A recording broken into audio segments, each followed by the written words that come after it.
আমার উড়িয়ে দেবো ডিও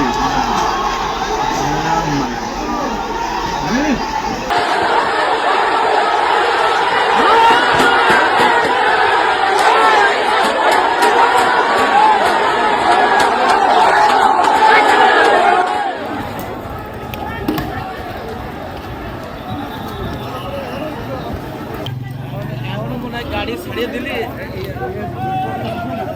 আধিপত্য নিয়ে বিশেষ করে এই যে মাদক নির্মূলের একটা কমিটি হয়েছে, এই কমিটিতে একজনের নাম দেওয়া না দেওয়ার বিষয়, আর পুকুরিয়ার স্ট্যান্ড নিয়েও কিছুটা তাদের পূর্ব থেকে একটু মনমালিন্য আছে। আমার পাশে আমার থানা বিএনপি সম্মানিত সভাপতি সাহেব আছেন, উনিও ভালো জানেন সেটা।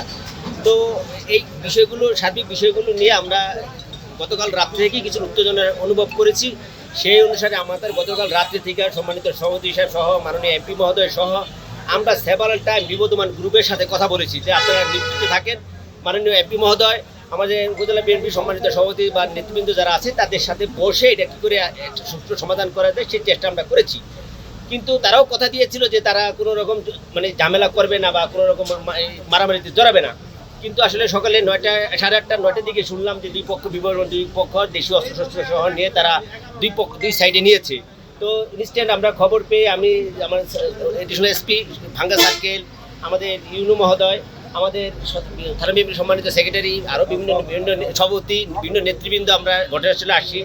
আমরা উভয় পক্ষই কি নিবৃত্ত করতে চেষ্টা করেছি। আসলে তাদের কাছে কিছু ছোট ছেলেপেলে ছিল যারা আসলে আমাদের কথাগুলো ওভাবে বুঝতেছিল না বা এই পরিস্থিতিটা নিয়ন্ত্রণে আনার তারা কোনো রকম সহযোগিতা করেনি।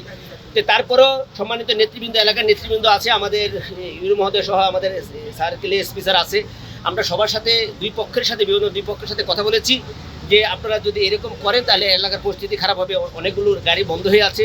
তো যাক, তারা শেষ পর্যন্ত তারা কথা দিয়েছে তারা আর ঝামেলা করবে না। অলরেডি দুই পক্ষ দুই দিকে চলে গিয়েছে। এখন পরিস্থিতি স্বাভাবিক, আপনারা নিজে দেখতেছেন গাড়িগুলো মহাসড়ক দিয়ে নির্বিঘ্নে চলতেছে।